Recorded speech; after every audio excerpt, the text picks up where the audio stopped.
Hello everyone, welcome back to the KMTRADERS channel. So this is the full market analysis 124, just giving again an insight for the up and coming week and also comparing our analysis from last week as well. So we are going to start off with gold. So what we looked at pretty much last week was this idea that we could be potentially pushing up higher, and again we've been talking about this for quite some time now. So yeah, we pretty much saw like a little pop up there, and pretty much we've just been slowly but ever so slightly just been waiting for this next move to happen, I guess. So what we're trying to see right now is see if this momentum can continue to push up higher.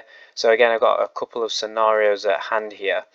So basically we could expect as one potential where price could end up taking out the lows heading into 1780 and then rallying higher, or this could be it and we could start to experience something like this. So we might have a minor pullback. So what I could potentially suggest is, again, if you want to be on both sides of the market here, selling off early in the week, and then just be mindful of any buying opportunities, because as we start to go lower and lower, there is an opportunity for price to again spike towards the upside, and I'm thinking that NFP this week could obviously help push this direction, or push this directional bias.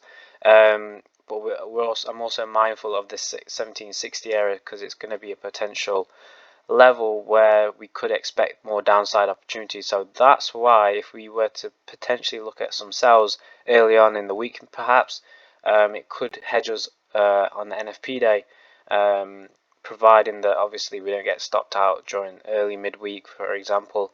But yeah, ideally could be looking at a price to push lower if we do get some sales, and if NFP could drop into that. But again, that's if that scenario does happen, and I'm just keeping my eyes open for both opportunities. So again, looking really at buy opportunities, but again, like I said, I've shown you where I would probably look out for some sells. Okay, so if we move on to now EU, so this one has obviously just been consistently pushing and pushing. What we was possibly looking out for this week was this idea that price could basically just rally back down and then have a little pop up. That's not really what exactly happened. It pretty much continued to push higher. Personally, I was expecting a degree of a pullback, but that's not necessarily a problem, because we're still seeing the overall trend move to the upside. So what I'm thinking now with this is that we could experience a pullback, but I'm not entirely sure how deep this is going to be. So we could again just move something like this across, use the last week's kind of idea, but also just kind of understand where we are now. So we've consistently been pushing up. There really doesn't look like any reason for a price to continue to it doesn't look like it's selling off anytime soon, so we could just expect price to continue to pushing up. But what we could see is prices start to drop off, and if that's the case, we could start looking at some sells, and then also just be mindful that the overall move could be pushing up higher. So this is where this bias of, again, this longer term move to the upside. So I just want to keep that in perspective.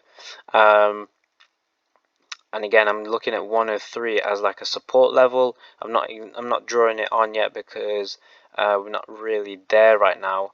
But I'm thinking, as price has just been pushing up nicely here, just want to see how we can move around these levels at 107, and that's pretty much my main priority so far.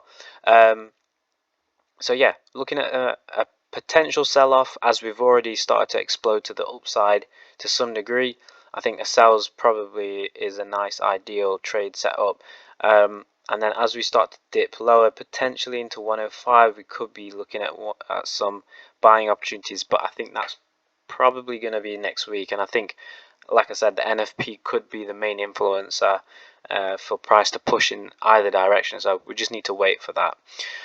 So with Nzd Usd, it's pretty much going to be a similar thing again. So combining the two analysis frameworks. So again, we're looking at some potential sell-offs. Again, we're not entirely sure where this pullback is definitely going to be. or how deep it's going to be, but we're just going to use it as, just pretty much what we're expecting, I guess. So we're probably going to be mainly looking for sells here, and then just going to be aware of any buys. And like I said, even with EU, if we get some sells, there is a possibility that 62 can be taken out, 0.62. There's no guarantee that there is going to be a buy, if that makes sense. And that's why if we can wait for some potential buying opportunity, then there is a likelihood that price could start to push up higher. And again, it's just about being aware of that. But like I said, I think, if this scenario is to play out, I highly doubt this could happen all in 1 week. But I'm not going to say that that can't happen, especially with NFP. So yeah, we'll just have to see how strong it's going to be. And pretty much again, it's going to be a similar story with AU. Ideally going to be trying to buy up this pullback. I think it does kind of make sense overall, though, in regards to price selling off first, and then we could have that pullback in a sense, and then we could start to look to buy. But also, the reason why I would probably start to place some bets on some sells on the sell side is purely because it could obviously take out 0.68, like all the lows on the other two pairs as well. So I'm just kind of keeping my eyes peeled for those scenarios. So if we start to look into the Japanese yens now, so this one, interestingly, what I've been looking at for, or just being slightly aware and vigilant, is basically any more movements towards the downside. So we can see here, on my analysis side, it's kind of was waiting for a slight little pop back up, and then a nice sell-off. So I guess you could argue this, but again, it's not necessarily a strong pullback that we've got. So I'm going to get rid of this. So what I'm going to be looking at for this week is pretty much this idea that we could start potentially switching up to the upside. So I'm not necessarily sure for now if we can take out 1315 or even into 132, but I'm mainly just going to say around, I want to see how it reacts at 129. But again, the basis here, what I'm trying to get at is we're potentially going to look at buys. So whether price starts to respect 126, or if we start to break lower and then go high, that's obviously two setups that we could be keeping ourselves mindful of. Personally, I'm not really keen on taking some sells, and if we are going to take any sells, it's going to have to be within, let's just say that 1265 holds and 127 holds. We get a price move up higher, then we'll get a low. That's where I would be looking at sells in the midline here around 129. If this scenario happens, okay, because it could indicate that we could get one further drop lower. Again, just being a little mindful, we have to see what kind of candles are printed around the 129 level. But yeah, we'll see what can flow with UJ. So if we start to look into CJ, so Cad Jpy, so what we was talking about last week. So here we was looking at a little bit of a pullback and then a potential move lower.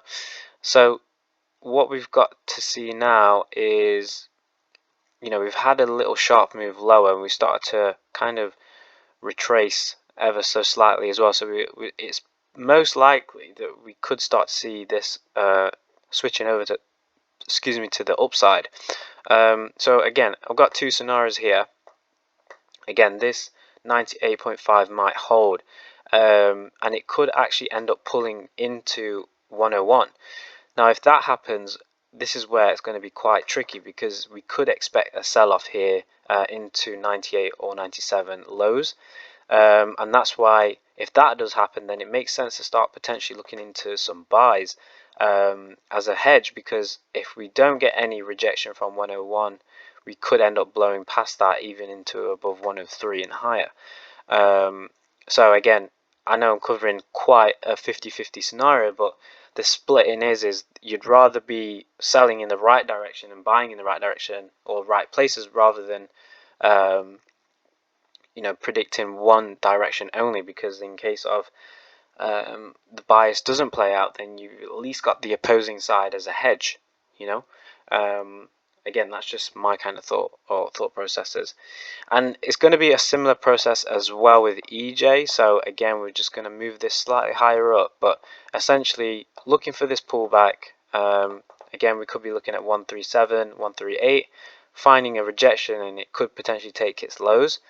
However, because we're already near 137, what we could end up seeing is price dropping lower and then pulling back up, and then if that happens, 140 could be tested from there.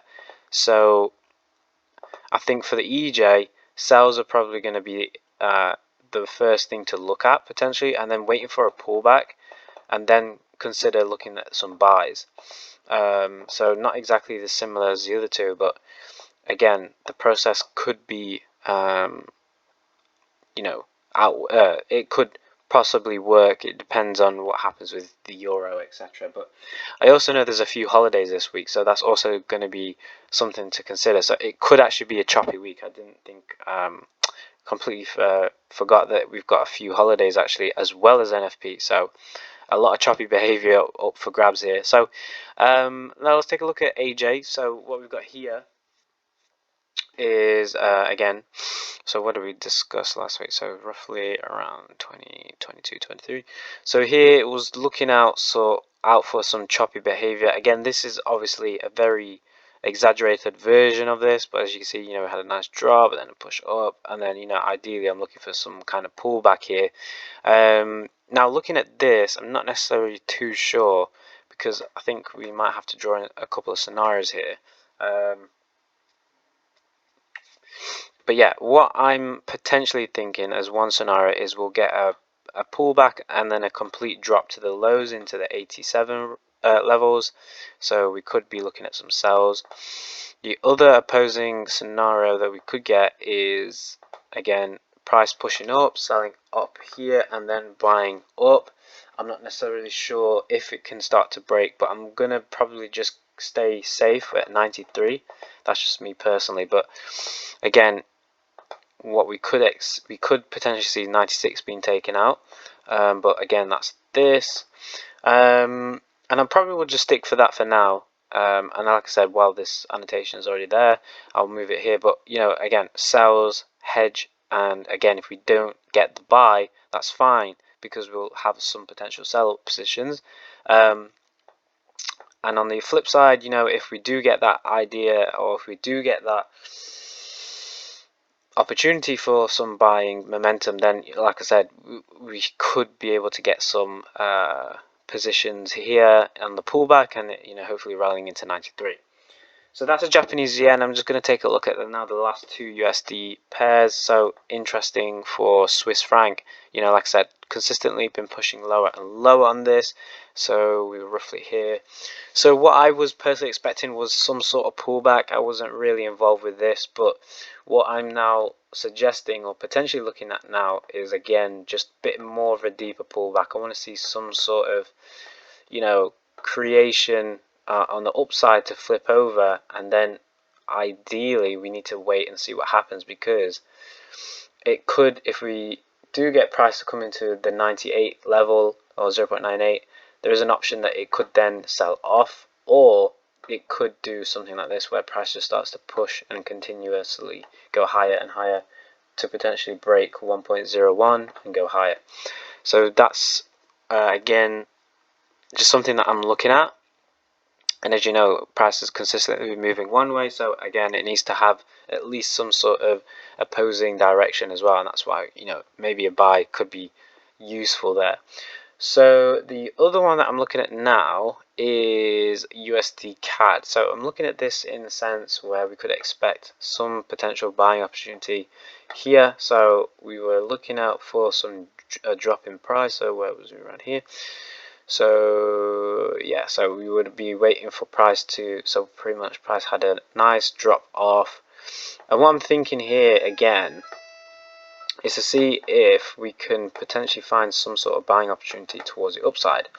Now again, this can take a lot of time, so I'm not expecting this to happen all in one week, and that goes across with all of the analysis for this week as well. You know, it may mean that we just get, you know, of this arrow, we may just get the up move, for example, not necessarily up and down in 1 week. It's just something just to think about, and we can gradually, slowly paint the picture as time goes on, and keep annotating these scenarios. So that's pretty much what I'm thinking here for USD Cad, is either some sort of buy position here, maybe at 126. That's where I ideally want to start looking. But then if this scenario starts to play up, you know, then I'm going to be cautious of any sell positions along the way. So we don't need to worry about that right now. We need to just kind of discuss what's happening here in regards to the sells, but we could expect a deep sell, maybe all the way to the downside at 125. But again, we just need to wait for price to get there. Then we can start to decide what's really going to happen there. So that's pretty much all that I got for this week in terms of the analysis side. In terms of the news, we do have, again, NFP, a lot of holidays.